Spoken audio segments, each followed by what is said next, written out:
All right, thank you all for joining us for the assignments and discussions using multiple methods to provide meaningful feedback workshop. Joining us today is Dr. Ted Weisman, Embedded Instructional Technologist, Office of Online Education.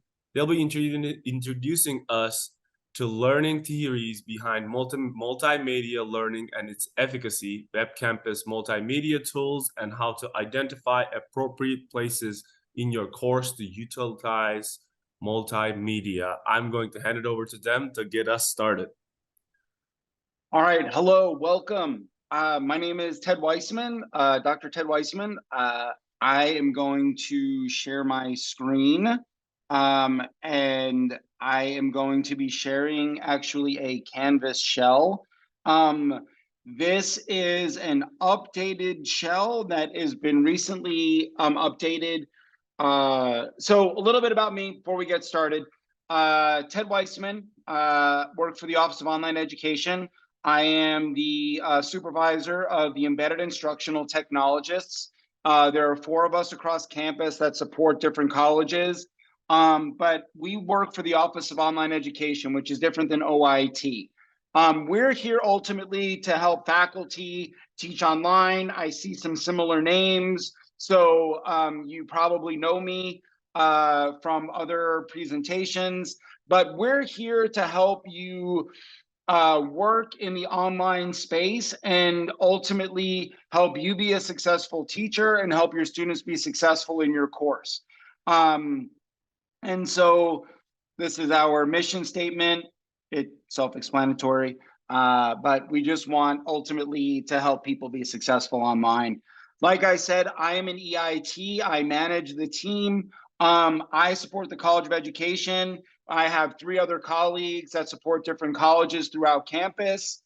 And so if you are directly related to one of those colleges, you can reach out to them.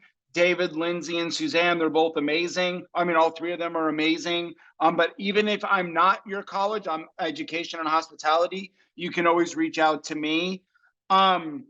This training has been updated a little bit. And the reason why is things change. And ultimately, we readjusted this. This was a multiple methods of providing feedback, and it was a standalone thing. What we have done is we've now kind of put it within the RSI, or regular and substantive interaction framework, which you may or may not know. There is a guideline, and I'll scroll down. And ultimately, there is, from the Department of Education website, there is a RSI guideline, which requires us to use these things within our online courses. One of the key points that I always make is that when we teach in person, we take a lot of things for granted. And so you do a lot of things without thinking about it. In the online space, you need to be very deliberate. Like I said, you need to be intentional in where you place things, intentional in how you're doing stuff. So there are 4 components to RSI: direct instruction, feedback, providing information or responding to questions, and facilitating a discussion. Today, we're going to talk about feedback. Like I said, there is a regulation that has us do this. It meets some distance education stuff. But the key is that it's regular, substantive interaction. Feedback is an example of an interaction. What is challenging, though, in the online spaces especially, is creating that regular and substantive part. So with that in mind, when we're talking about feedback, we are being very explicit with this term. So for example, you normally would just maybe say your grades are posted. In RSI terms, you want to be more explicit. You'll be able to access my feedback regarding an assignment. So if you're using announcements, or you're doing things, or providing any sort of communication with students, You want to use the word feedback. You want to be explicit about the fact that you are providing feedback. I will tell you this, yes, a grade is a form of feedback. However, we're all students as well. Some feedback is better than others. Sometimes I need to know what I did wrong or where I made a mistake so I can correct it. Other times I don't. It all depends.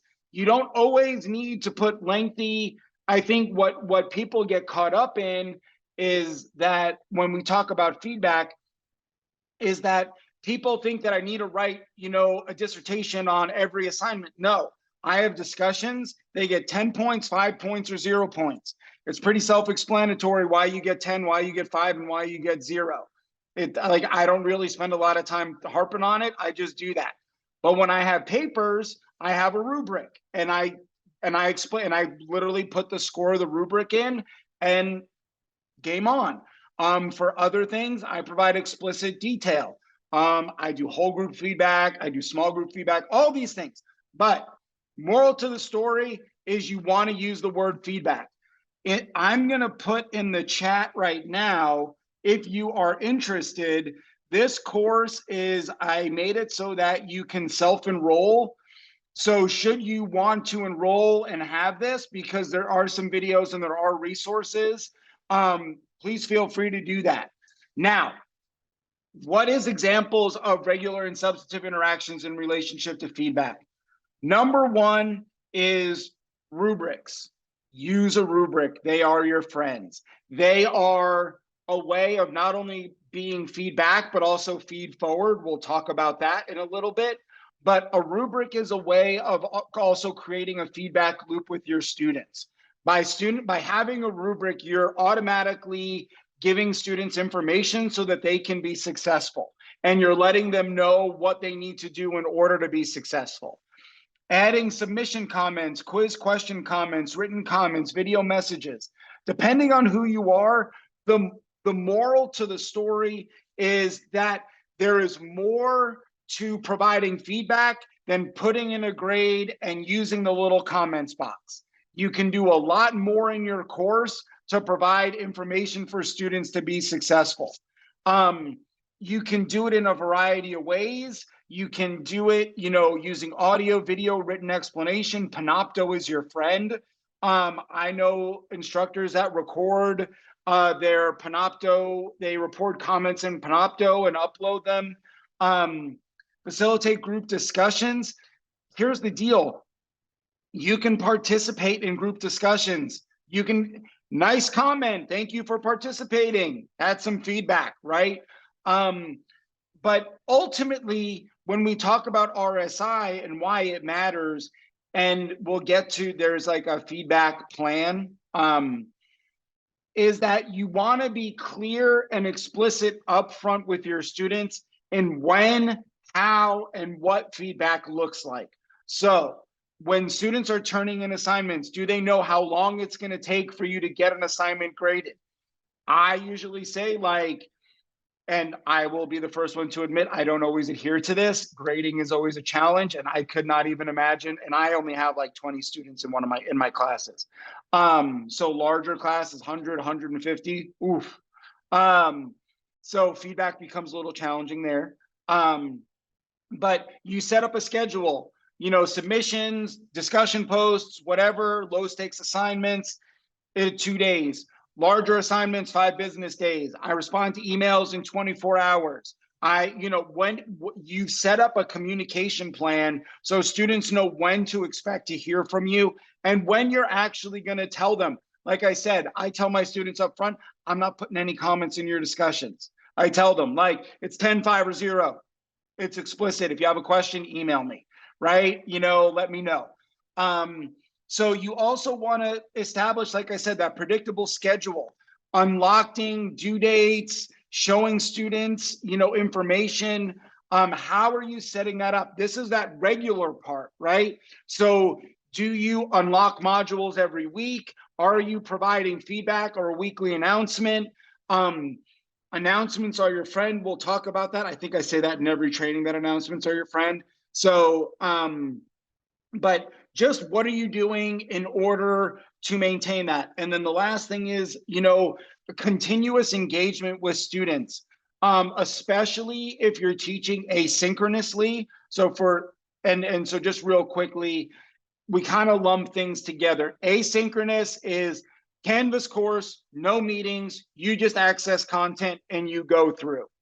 Synchronous or asynchronous with meeting is there is some point in time you actually interact with students, right? Whether it's in Zoom, whether it's in person. I personally teach a hybrid class where one day a week they are virtual, they do asynchronous content, and one day a week they come in person, right? And so if you are in the asynchronous space, you really want to make sure that you are interacting and engaging with your students, that it's not week 6 before you send your first communication to them. You want to get on a schedule. So the sooner you can do that, the better. So providing feedback to your students, okay? There's 2 types of feedbacks, and this is directly related to the types of assessment that you have. So when you're teaching, you do this without even thinking about it. You do formative assessments. Formative assessments are things that you do that guide your instruction. So you teach a lesson, you look out, if you were in person, you see a bunch of people on their phones, not paying attention. You just conducted a formative assessment. You tell people to put their phones down, to pay attention, and you review whatever you just said. You just not only conducted a formative assessment, you provided some feedback, hey, pay attention, and you did something that guided your instruction. You reviewed, okay? Same thing with your feedback, right? Are you giving students, are you creating assignments and tasks that ultimately help students be successful later on? So do you scaffold assignments? Do you have students submit drafts? Are you available to talk about things? Do you create those spaces to create that feedback? So students are not only, it's not just, here's an assignment, do the assignment. It's, here's the assignment, let me tell you a little bit about it. You talk to me, tell me what you need. I provide you a little more guidance. I help you ultimately turn in that assignment. So this can be through an announcement, participating in a discussion. I know, a mid-semester review, a mid-semester survey, low stakes assignments, like I said, just things that ultimately, and even if they are a little bit bigger, so for example, I have an instructor who teaches action research at the graduate level. And so the final project is ultimately an action research proposal. But what he does is the first assignment is a research question. The second assignment is methodology. The third assignment is lit review. The fourth assignment is findings. The fifth assignment is future implications. I might be getting action research completely wrong, but ultimately those 5 assignments then make up the big assignment at the end. That's not only summative, but that's also formative. Now, he can help them be successful on the final assignment instead of waiting till the last minute. The last one is the second part. So formative, are you creating opportunities to help students be successful and guide your instruction? The second part is summative, and this is where, hey, great job on the assignment. This is where rubrics are your best friend. Hey, this is what you did. It was out of 100, you got 80, here's why. And you explain why. That's summative. That is in terms of summative. You give explanations. We can go down the road of appropriate language and things like that, but ultimately it should be very content focused. I always think back to when I was a little kid and we used to have scratch and sniff stickers. When I would get like a good 100 on my math tables or whatever, or a math assignment, and all I wanted was the sticker. And if I didn't get the sticker, I was mad. And it said great job, but it didn't tell me what I did a great job on, right? It just said great job. So things like great job, good job, awesome work. Okay, awesome work where? Awesome work how? I'm not saying don't provide that information. I'm saying just be clear that you're also attaching it to some sort of objective, some sort of standard, something like that. I almost always start my announcements, awesome work in class on Thursday, like, thank you for your participation, right? So that's some feedback, but it's not regular and it's not substantive, but so just make sure you're doing both. And that's right here, together, okay? They work to form a larger picture. So with that in mind, hold on, I gotta move this over just a touch. Okay. So responding to student work. All right. So this might take a variety of it depends on what you teach. I'm also going to say that I teach education classes. I come from education. I come from a lot of writing heavy classes. So if you're more of the quiz based variety, or a little more kind of knowledge level courses, feedback is also different as well. So that's something just to keep in mind. But you want to ultimately give students something that's actionable, right? Something that they can do moving forward. Hey, I did this with my summaries just this last week for my classes. I did an overarching, hey, I reviewed the summaries as a class, and what I'd like to see is more personal, connection to the readings. Please put that in as a separate bullet point in your assignments, right? That was a very clear, actionable thing that I wanted going forward. That was feedback I gave on previous assignments. This is more broadly for future endeavors. The summative stuff, here's the deal. Students might not do well on an assignment. That's okay. But how are you going to help them be successful on the next one? And the goal is that you're providing that feedback to help them be successful. This is a tough one. Feedback does not equate to criticism. Now, you might not think that, your students might feel that. And so just be cognizant of the words you use, the tones you use, things like that, how you're framing things. Like I said, tie it to an objective, tie it to something academic. Rubrics are your friend. You want to stay away from subjective wording. I don't like, not good, right? Like, that's not what it, you can say, I would suggest, right? So you want to talk about ultimately what can be improved and why. So that's the whole thing, is the right tone. There's also, people do record themselves, so it takes a little bit of the sting away instead of just reading it. Or set up a meeting, especially if students are having serious struggles. The goal is student success. I don't know about you, I'm not a fan of failing students. I believe in accountability. I have no problem failing students if I tell them very clearly up front. But ultimately, we're here to help them be successful. So your feedback should be aligned with that goal. The key is provide feedback when it matters. So just, when is it important? When is it meaningful? You got to think ahead, right? Don't paint yourself into a corner. This goes to course design. Don't set up a bunch of assignments that require you to do a bunch of reading, right?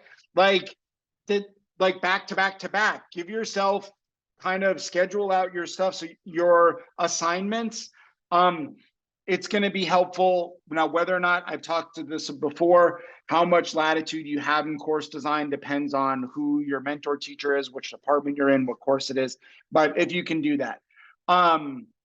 In-depth feedback is not always necessary. Consider the assignments and how it can impact their future work. Like I said, there's also feed forward. This is giving guidance, giving instruction, setting examples, giving exemplars, doing things, putting in, like, acknowledging good work where possible, offering to use. I've done this multiple times. Actually, I literally did this last week. I had students present. They did an awesome job. I said, hey, you all, for the next group, can you please meet with this group and tell them what you did so that they can do an awesome job just like you did, because you did all the things that was asked, right? And so that's feed forward, right? Me taking that interaction, helping other students be successful. So use rubrics to communicate, and then examples and exemplars are awesome. In here, there is a communication template.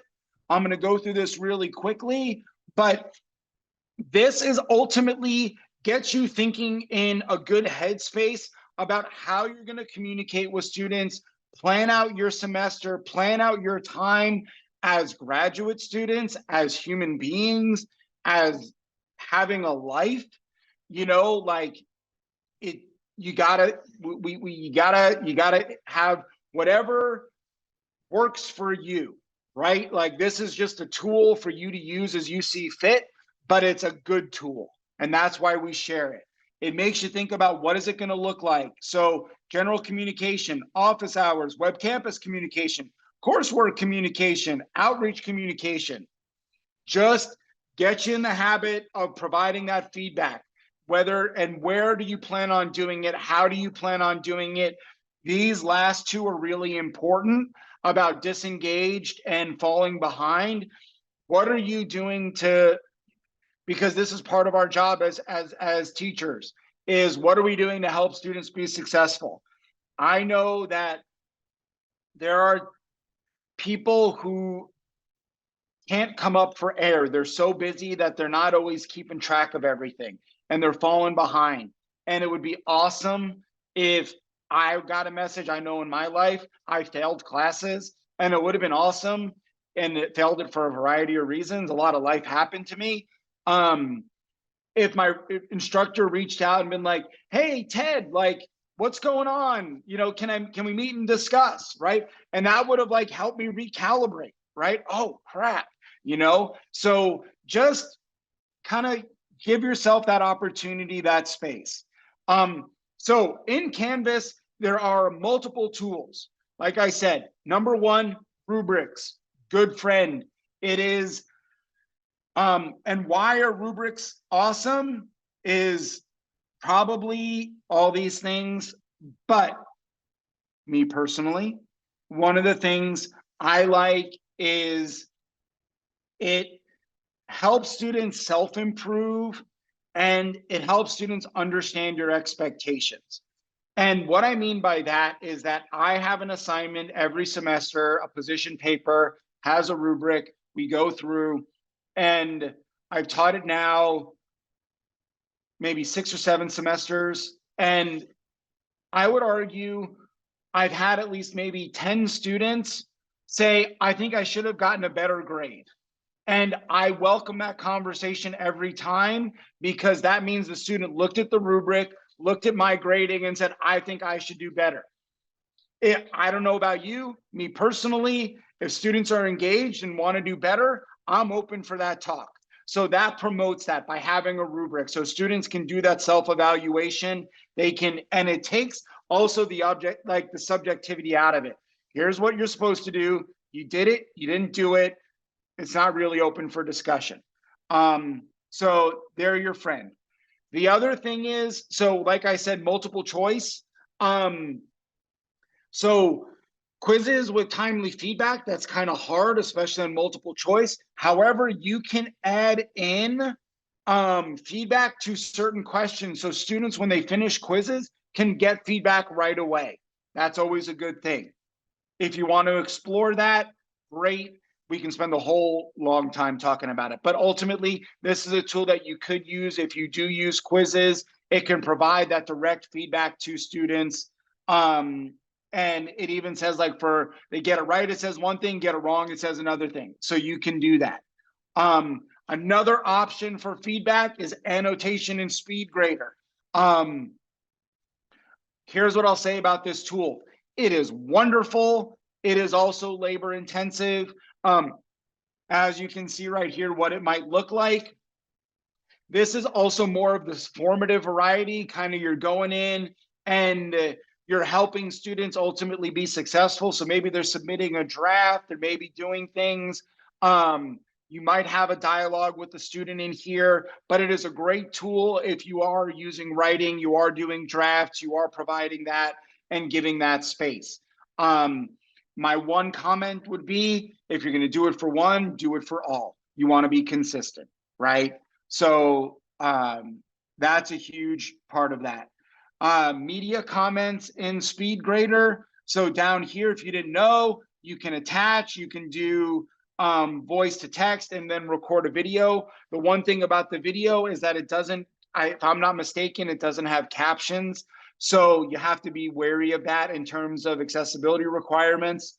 But if you are, you can always type out your feedback and put it in there and then record it as a video. I can help you work around it if you need to. But this is, it makes you, it enhances your presence, and it makes you more approachable, especially in those asynchronous courses. You don't want to just be this phantom instructor, right? Put a name to a face, a voice. I don't know. I'm always like, feel my voice is a little weird, but I got over it.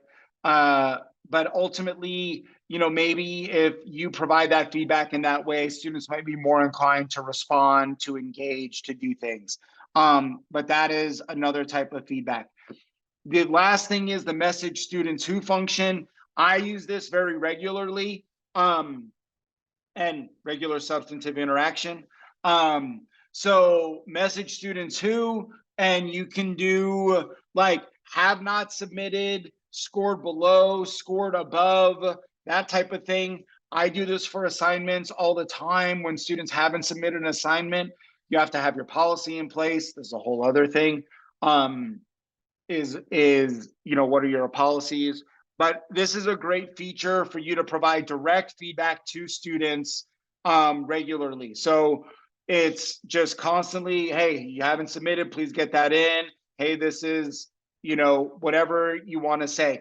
Also, if you give students an opportunity, students score below a 60% and they have the opportunity to raise a grade, you can send them a message saying, hey, please resubmit this and make these changes, and you can earn, you know, a higher grade.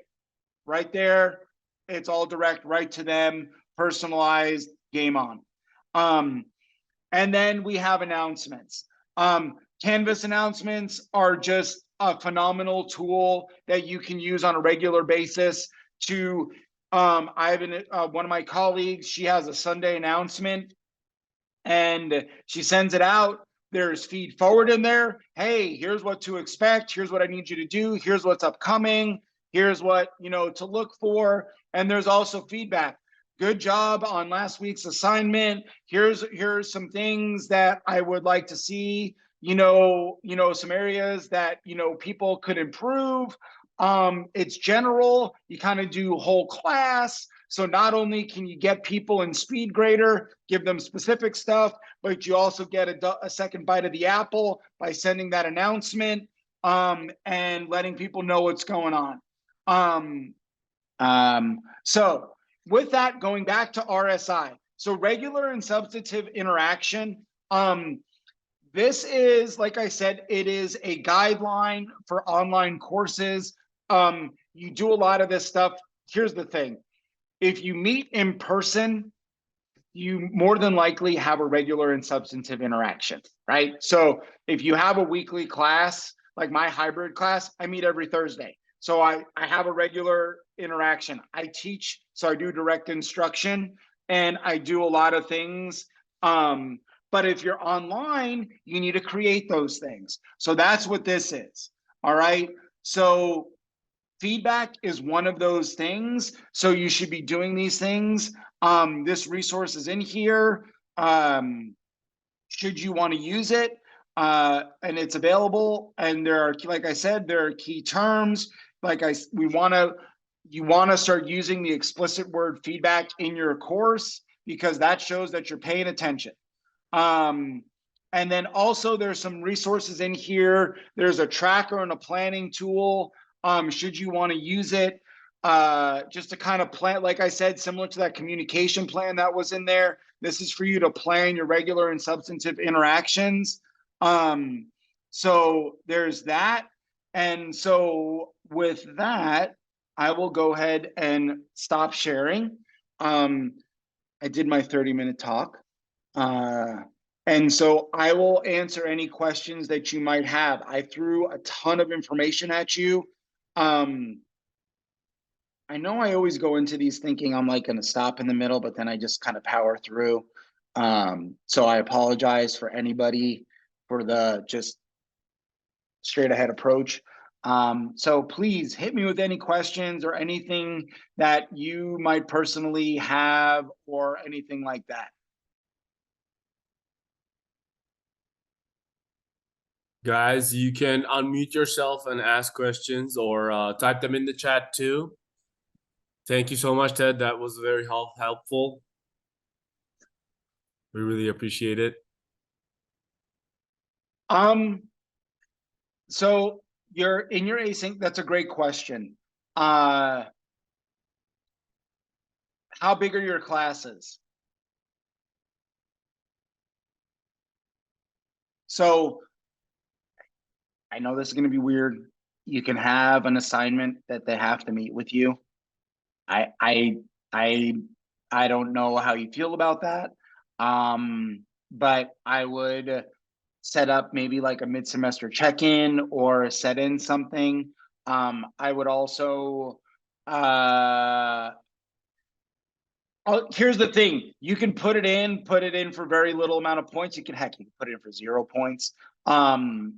It allowed is a subjective thing. Like I know people who require meetings with their faculty members who require it. They have to meet with them. I just always say it's highly suggested. You can tie it a little bit to large assignments. So even like, hey, come to office hours to review for the midterm, right? Like something like that, or set up an appointment to discuss preparation. And you can even break up your office hours into like segments or appointments. You can do other things like that. So it's not as daunting about office hours. I usually try to just nudge people to come, just say, this way I can get to know you, kind of want to know what's going on, that type of thing. It also depends on the course that you're teaching. With an asynchronous thing, part of the allure or why students take it is that they don't have to be anywhere at any time. So I don't require, like I said, like a 0 point thing. But it's one of those things where you just suggest it and you just keep kind of beating the drum. And it becomes like a culture thing. I would even put an announcement out if I had like one student come. I would say, had great meetings with students in virtual office hours. If you have questions, please come and attend, right? You're not telling a lie. You're not telling anything, but it kind of like, it promotes a little bit of that culture. That's all. But even in person office hours, students, yeah, I don't know. Like I said, promote it more around specific assignments, specific topics, specific things. They might find more relevance that way. I have a question, anonymous in the chat. It says, as a professor, have you noticed that your feedback style has had shift based on different generations? Oh, yes. Oh, so I think that to students are more savvy today. And even I think people don't want their time wasted. And I think like I said, the idea of like good job, it's not really going to cut it. Like students, they want to know what they want to know what they got wrong. They want to know how to fix it. They want to know how to get a better grade, right? I would argue they appreciate the good job or the great job, but really what's meaningful, and that's that substantive, is like, here's what's actionable. So I try my best to, they talk about a feedback sandwich where you kind of like highlight a thing, give a critique, give something good, so people can handle things. I'm not awesome at a feedback sandwich. I'll just be honest. That's why I try to just be direct and content based in my feedback. So I will say this, my online feedback is very dry. It is very pointed. It is very short, right? Like, it's concise. Your in-person feedback, I'm this. Like, I'm talking to you, I'm having a conversation, I'm asking you questions, I'm doing other things. Because I don't ever want my feedback online to be taken out of context, and somehow changed or altered, or the wrong impression. Like, the example I always give is I have a best friend who sends texts in all caps all the time, and we always joke that he's yelling all the time. So, yes, it has absolutely changed. Online, I am not this. I would argue this, Ted. I'm Ted right here. Online, I'm Dr. Weisman, to be honest with you.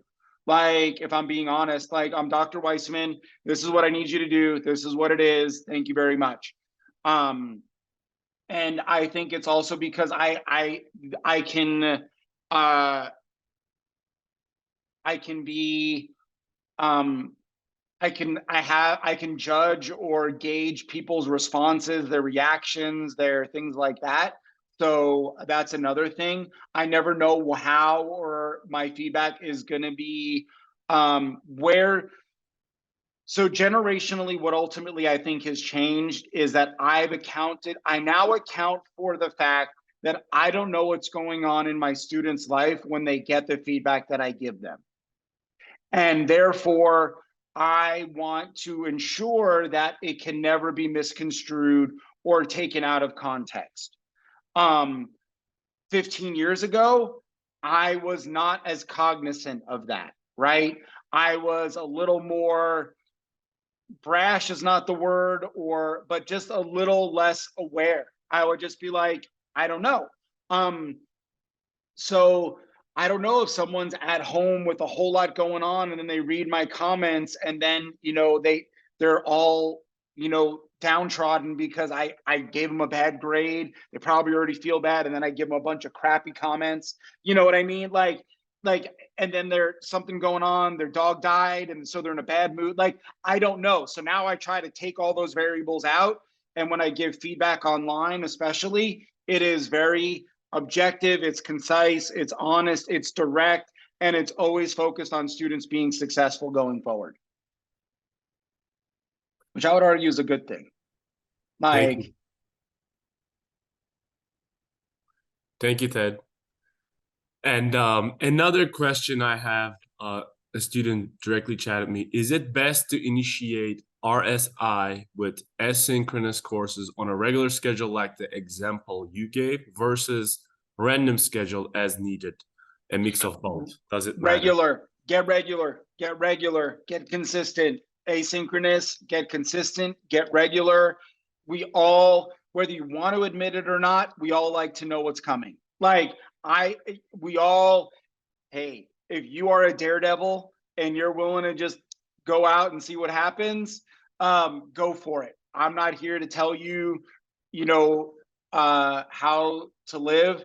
I will say, though, I like knowing if like something's due. I like having like a consistent deadline. Like, we all get in patterns, we all get in a rhythm, especially over the course of a semester as life happens.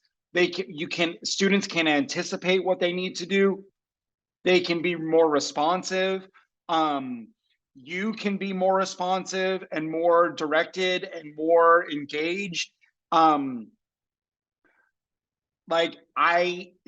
yes, I would argue consistency, regularity. The sooner you get on board with that, the easier your life is going to be and the easier it's going to be for your students. I've yet to have a student tell me, thank you for thank you for not telling me what I needed to do. Like, does that make sense? Yeah. I've never had a student like say like, thanks for waiting till the last minute. I appreciate it. You know, like you can always be responsive on top of the regular stuff, right? So the point is the regular, make sure you've dotted your I's and crossed your T's, and then you can always do more like that. But ultimately, then you don't have to worry about not having done the basic stuff. So I don't know. I think about it like packing your suitcase, you know, like at the end of the day, you're going to need your undergarments, you're going to need some socks, you need some shoes, you're going to need a toothbrush, you're going to need some basic clothes for where you're going. As long as you have those basic stuff, you can get where you're going, and you can obviously maybe buy some other stuff, right? But and that's ultimately, and I guess I could even take that analogy farther. You might be one of those people that just goes wherever you're going, shows up and buys all the stuff that you need. Hey, if that's how you go, good for you. I can't. I'm already getting, I think I'm getting sweaty thinking about that. So, but you know, yes, consistency, regularity, start it sooner than later. It'll help you. I promise. I promise you. And it's good for your students. Thank you so much, Ted. Are there any other questions, guys, before we Yeah, end this? awesome. I just got like a quick question. How do you accommodate for the high achiever student and like the student who just won a degree and get over with the class? Like how do you accommodate like their needs? Like So you do what you're supposed to do is kind of ultimately the where I land on that. So my job as the instructor is to provide the feedback, to create the space, to be inclusive, to help them be successful. If students don't do it, they don't do it and they fail. Like I'm not, and I've had both. Like, so I'll say this in my classes, and these are the two extremes. I've had a student come to every class and never turn in an assignment, failed. I've had a student turn in every assignment, but we had a very strict attendance policy and failed. Like, I don't know what to tell you. And then there's everything in between. I think you as an instructor have to find where your comfort is in saying, I did everything I could to help this student be successful. If they want the feedback, we can't make people do it. We can't make people take things. We can't make people make good choices, but we provided the space for them to make that choice, if that makes sense. So we created it. We did our part to help them be successful. And honestly, if you can, try to not take it personally. My son, he just graduated from college. He finished in 3 years instead of 4. I don't know why. And he just wanted to get his degree and start working. Like, he was exactly that student. And I mean, he got straight A's, and he probably cared about what his instructor said, but ultimately, I don't think he was just like, dude, I just want to get through this. So if you can, you do your part, you be a good instructor, you do all the things that our good instructors do, try to not take it personally, and just keep being awesome, like, and do good work, because yeah, we can't help that. Thank you so much for that answer. Any other questions before we end today's session?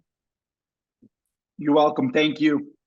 I think, yeah, it's gonna be a wrap for today's session. So before we end today's session, we would like to thank our presenter, Dr. Ted Weisman, for sharing their time and expertise with us. And thank you for all the participants that's joining us today. Before you all log off, please take a moment to fill out the survey that I just dropped in the chat.